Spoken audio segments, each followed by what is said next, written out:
What's up, y'all? It's Zach with Living Corporate and Listen.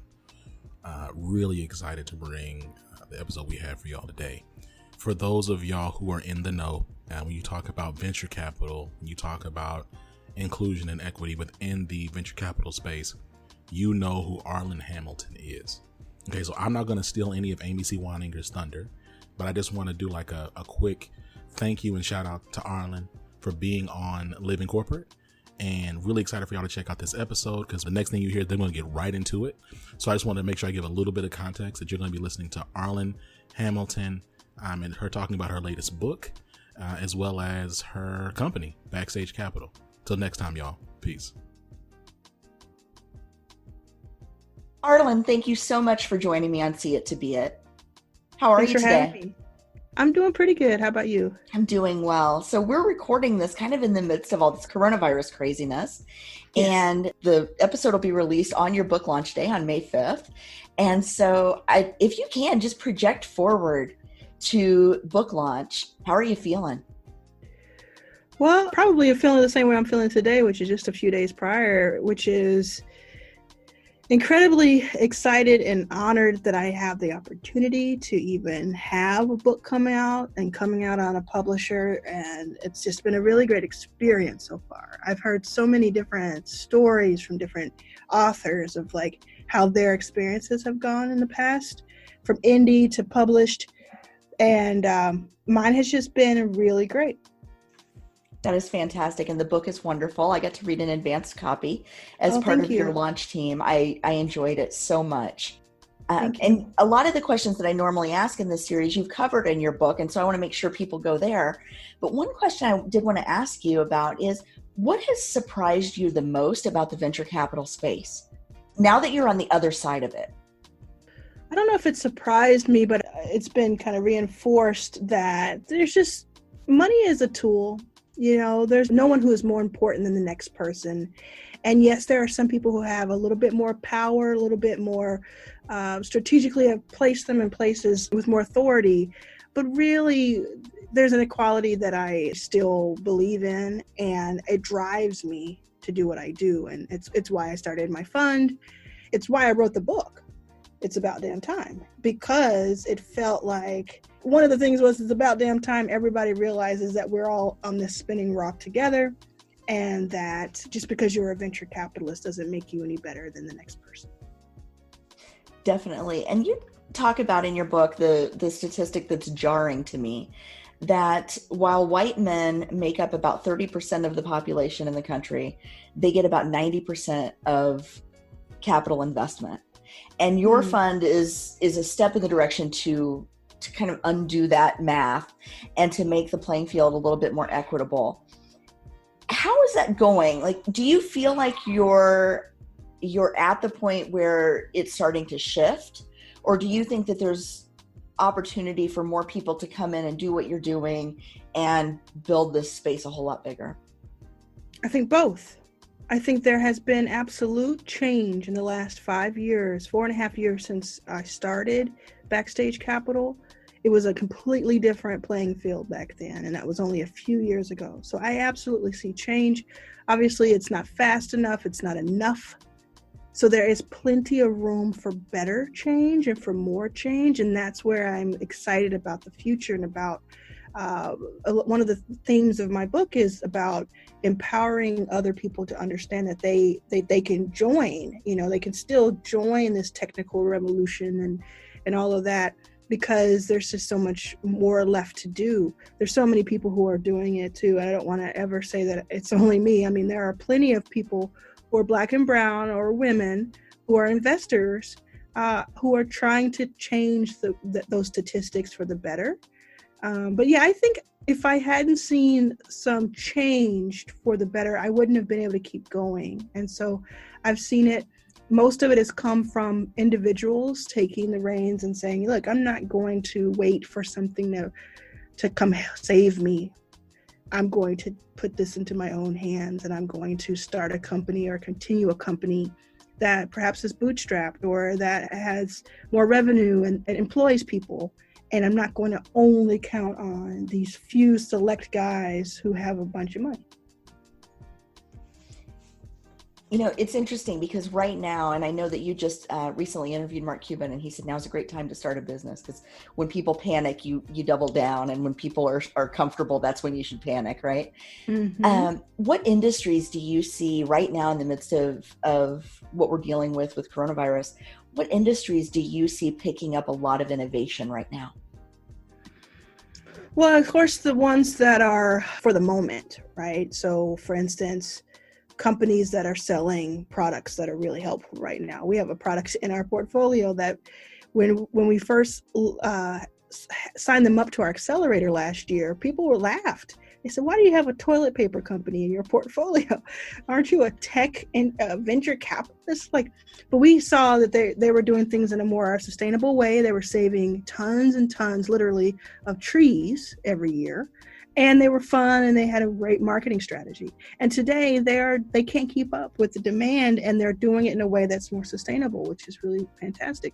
So you have companies like that. We have a company in our portfolio also from the accelerator called Tambua Health that allows doctors to test for lung diseases using a smartphone. And of course, last year we just thought this is really amazing, and we want to see what it can do. And today now, it's of course going to be very helpful during the age of coronavirus. So I think you're seeing a lot of health tech companies that are going to do well if they can revamp. You're seeing companies that are manufacturing other things that are now saying, let me manufacture some PPE, some personal protective gear for healthcare workers and essential workers.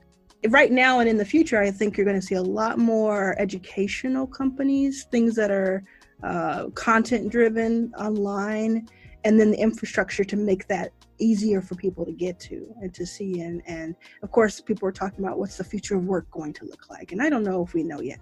I don't know if the last 4 weeks or 6 weeks or 3 months can tell us what the future of work will look like. What we do know is that it'll be different than what we came to be used to in the past. Yes, I think that we're seeing, right now a lot of accessibility that was built, infrastructure for accessibility that was built for people from the disability community that is benefiting all of us now. And yes. I am hopeful, to your point, that the future that we're building is more accessible by design and not by legislation. Absolutely. And there are so many people who you can take that into their own hands today. And I hope that happens too, because honestly, we can't wait around for someone to make things right. We have to do things ourselves, and things are better. They say, let me just do it myself. If I want it done right, I'll do it myself. Let's do that. I like that vibe. Let's do it ourselves. You said in your book several times when you're looking at founders, you pattern match for grit. Mm-hmm. And I wanted to ask you, because, knowing your background, that you started this fund when you were, you didn't really have a place to live. I mean, you were experiencing homelessness at the time. Grit is just all there for you. I mean, you have built something from nothing more times than I could count in the book. Right. And, I'm wondering, what is it about underestimated talent you think that makes them grittier, that makes folks a better bet in business? They're a great bet. We're a great bet. I think if you are someone who's underrepresented and underestimated, it doesn't seem weird or out there or strange to you to figure things out, to get yourself out of a bad situation, to get creative when you're facing, for instance, like the rent is due and you're like, okay, well, what can I do to make a couple extra $100 that's legal and that is, a little bit. So can I use this other talent that I have?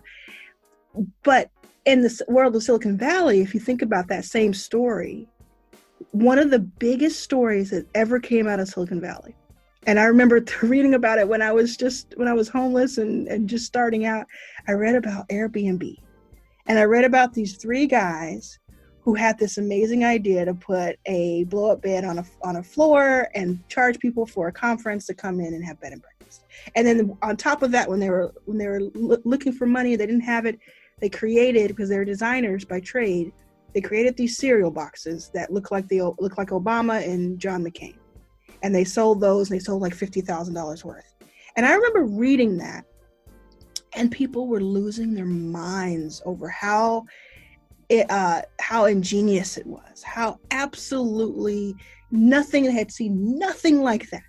And I thought, I've done that at least 5 times in a major way in the last 10 years of my adult life. Like I've at least done it at least 5 times in a major way, so I could avoid bankruptcy, avoid being on the street, avoid all these things. And I just think we as women and people of color, LGBTQ, disabled, I think we all have to, on a day-to-day basis, figure out a survival mode for ourselves, because we are faced with so many things, whether they be big things that are easy to point out, or the paper cuts that I talk about, which is you get a paper cut, you don't go around screaming about it, but it hurts like hell. And it happens to you, it can happen to you, and people don't necessarily believe it, but it's happening to you. It's this oppression that's given to us in paper cuts. And so I just think because we're built to figure things out, and sometimes, it's not like it's a great thing. I'm not happy that we have been so put into these corners where we have to find our way out, but we have. So that manifests itself in some really great ways sometimes. Sometimes it's negative. Sometimes we feel like we have to do things that are not okay, that are not legal, that are not moral, et cetera, et cetera. But more times than not, most of the time, you just see some really highly creative things. You ever met someone who gets in trouble a lot and you just say, if they could just apply that to this other thing, they would save so much time and heartache, because they would probably be like the hacker of the year in Silicon Valley. That's how I feel about most people.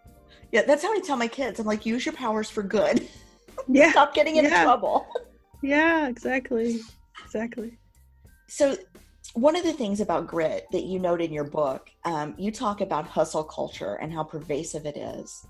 And I know you've made some decisions now that, and I don't want to say you're on the other side, because I know there are always more places that you want to go, and you're always wanting to take your work to the next level. But you've gotten to a place where you're not as hungry maybe as you were, early on, and you're taking some time to, evaluate your priorities and scale back some of your commitments and really focus on self-care.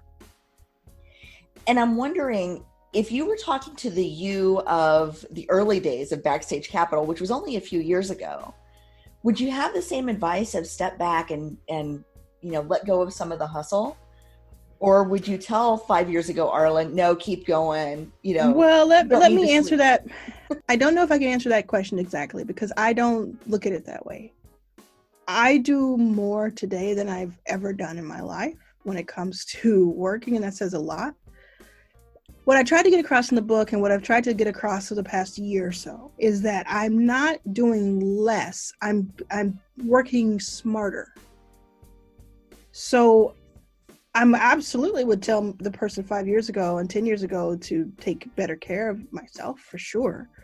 And that's what I'm doing. But when it comes to the stakes, when it comes to the responsibility, the pressure, what's at stake here, it is the highest it's ever been. So I just don't know if I can answer that question as it was stated, because I don't feel like I have kind of pulled back. What I've done is recalibrated and repurposed. And I've said, instead of me knowing exactly how much a stack of paper from Office Depot costs us, I am going to spend that extra 7 minutes that I would have taken to learn that to put into a phone call with one of our portfolios. Maybe it's the 20th phone call of the week with a portfolio company, but it's one more that I may be able to make a right introduction or think about stuff. And I spend a lot of time thinking and strategizing. I've been doing that from very early on. I think it's important. I think it's part of our jobs as leaders to take a breath and strategize. So on one hand, I absolutely feel like I'm doing the most, especially with even more going on now, and a smaller team now, unfortunately, because of coronavirus.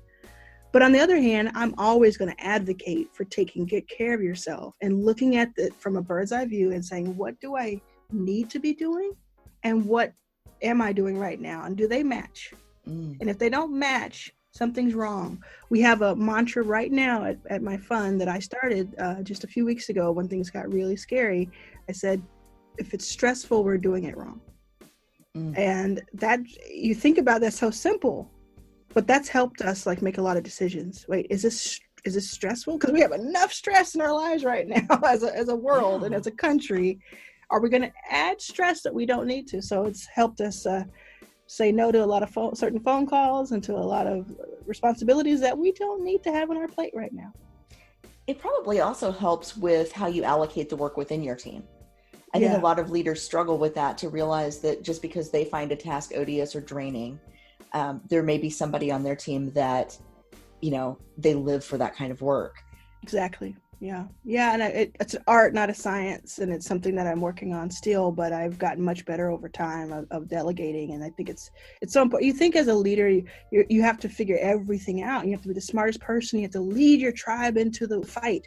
Hey, I mean, you're not Ursula Burns, who used to be the CEO of Xerox, the first Black woman to be in a Fortune 500 as a CEO, worked her way up from secretary, I believe. She told me on a phone call last year when I was really stressed out. She yelled at me. I mean, she was not doing tough love. It was just tough. She said, if you are the only person that's generating revenue for your whole team, you've effed it up. You are doing it wrong. Figure it out a way that everybody pulls their own weight, and that you are doing a bad job. She said that to me. You're doing a bad job if you're this stressed out. It's not something to be excited about and proud of. You're doing a bad job if you're this stressed out. So that just like slapped me around. I was like, wow, okay, on it. That had to be hard to hear, but very relieving at the same time. Both, yeah. I just took it because I love the source. I look at the source when people are giving me advice. If it's somebody who's anonymous online, who's cussing me out and saying I'm doing a terrible job, I just don't give it any weight. If it's someone who is what I just described to you, I give it some weight. And I say, okay, let me think about why she said that to me, why she gave me her time to say it. That's very good advice. One of the points that you make in your book is that we all have the right to be in any room we want to be in. Mm-hmm. And that's a very difficult thing for some of us to internalize, because we've been told our whole lives, sit down, be quiet, be nice, don't be pushy, don't be aggressive. What's something for you that fortifies you before you walk into some of these really intimidating, what would be intimidating for most of us, rooms, right? Mm-hmm. How do you get yourself into the right mindset to walk in and own that room? I do two things. One is I think about the people that like being successful in the room would positively affect. I make it more about them than me. Once I do that, that's a really great way to walk into a room. The best way of ever, like I have learned over almost 40 years, this is it. This is a secret right here. You have to be okay with the outcome that you don't win the negotiation. So if you have something that you're going in for that's really, really something you want really badly, if you tell yourself, and I do this all the time, if you say to yourself, okay, it's okay if I don't get this. It's truly okay. I'll have a backup plan. I'll have some other thing I'll do. It's okay if they say no. You've completely taken control of the situation. So you go in, you go in caring, you go in trying, but you also go in where their no doesn't knock you to your knees. And there's something about that in the negotiation where I've been able to talk to millionaires and billionaires and get what I want because I'm okay with losing, quote unquote, the deal. Fabulous. And if you can do that with the number of zeros after the deals that you're looking at, the rest of us can probably do it with the numbers of zeros of the deals that we're looking at, right? It's powerful. It's very powerful. It is. Arlan Hamilton, author of It's About Damn Time and venture capitalist and just Twitter queen. Thank you so much. Yeah, thank you. This interview will just be the highlight of my podcasting career. I so enjoyed talking to you. Thank you so much. You're very good at it, and I appreciate you, and I hope that your listeners will pick up the hardcover at itsaboutdamntime.com. You can pick up the audio, which I read, or the ebook, whatever tickles your fancy. It's all Get them all, because you're going to want that audiobook in the car on the way to the negotiation. That's right. And you're going to want the hardcover by the bed so you can read from it at night and get it into your subconscious before you go to sleep. And you're going to want it on your Kindle too, because that's where you can highlight everything and go find your notes later. Well, there you go. You're hired. All right. Sounds good. Thanks, Arlan, Thank you much. so much. And congratulations on your launch. This is huge. Thank you so much. Appreciate you. Living Corporate is a podcast by Living Corporate LLC. Our logo was designed by David Dawkins. Our theme music was produced by Ken Brown. Additional music production by Antoine Franklin for Musical Elevation. Post-production is handled by Jeremy Jackson. Got a topic suggestion? Email us at livingcorporatepodcast@gmail.com. You can find us online on Twitter, Facebook, Instagram, and living-corporate.com. Thanks for listening. Stay tuned.